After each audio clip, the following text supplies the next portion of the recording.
Hello friends, welcome to Rathi's kitchen. நான் உங்கள் ஏமா பேசுகிறேன். இன்றைக்கி நம்ம சேனலில் ஒரு சிம்பிளான ஈவினிங் ஸ்நாக்ஸ் ரெசிபி தான் பார்க்க போகிறோம்.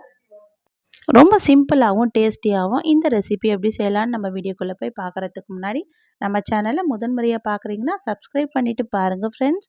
இப்போ வாங்க வீடியோக்குள்ளே போகலாம்.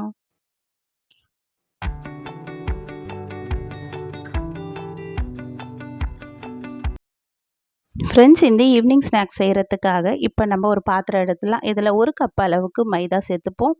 இது கூடவே 1/2 கப் அளவுக்கு பால் பவுடர் சேர்த்துக்கலாம். இது கூட 1/4 ஸ்பூன் அளவுக்கு உப்பு, 1/2 ஸ்பூன் அளவுக்கு ஏலக்காய் பவுடர் பண்ணி அதை சேர்த்துருக்கேன்.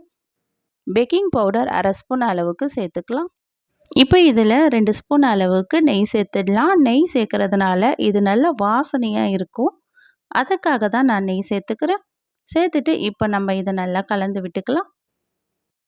இப்போ இது நல்லா இது போல் கையை வச்சு நல்லா கலந்து விட்டுடலாம். கலந்து விட்டுட்டு இப்போ நம்ம காசி ஆற வச்ச பால் தான் இதில் நான் சேர்த்துக்க போகிறேன். பாலை கொஞ்சம் திக்காக காசி எடுத்திருக்கேன். இந்த பாலை நம்ம கொஞ்சம் வெதுவெதுப்பு சூடோடு நான் சேர்த்துருக்கேன். பால் ஆறி இருந்தாலும் பரவாயில்லை. இப்போ இந்த பாலை நம்ம சேர்த்துட்டு இது போல் நம்ம கலந்து விட்டுடலாம். ரொம்ப அழுத்தமாக நம்ம பிணையக்கூடாது. நம்ம சப்பாத்தி மாவு பதத்துக்கு பிணையணும். ஆனால் ரொம்ப அழுத்தம் கொடுத்து பிணையக்கூடாது. இப்போ இந்த அளவுக்கு நல்லா சாஃப்டாக பிணைஞ்சு எடுத்தாச்சு. இப்போ இந்த பதத்துக்கு இருக்குது பாருங்கள். இது அப்படி இருக்கட்டும். இதுக்குள்ளேயே நம்ம கொஞ்சமாக சர்க்கரை பாகு காச போகிறோம். அதனால் இது அப்படியே ஒரு 5 நிமிஷமாவது இருக்கட்டும். ஒரு மூடி போட்டு மூடிடலாம்.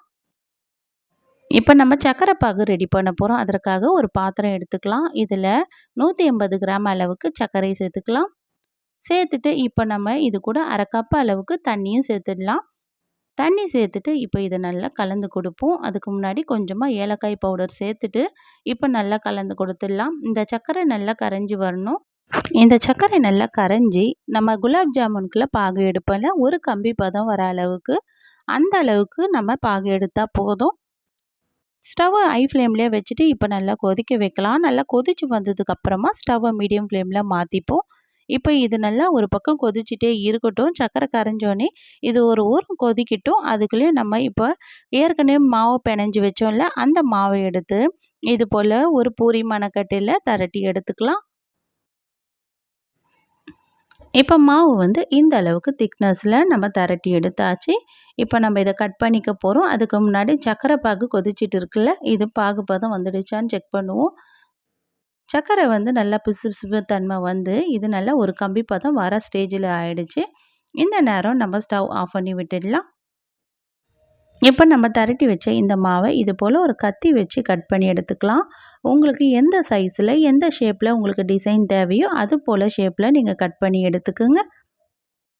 இது போல் அழகான டிசைனாக நம்ம கட் பண்ணி எடுத்தாச்சு. இப்போ நம்ம இதை எடுத்து ஒன்று ஒன்றா நம்ம இப்போ எண்ணெயில் சேர்த்து பொரிச்சுக்க போகிறோம்.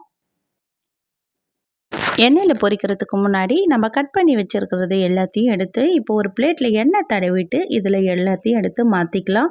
பூரி மணக்கட்டையிலே இருந்து தான் நமக்கு ஒட்டுறது போல் இருக்கும்.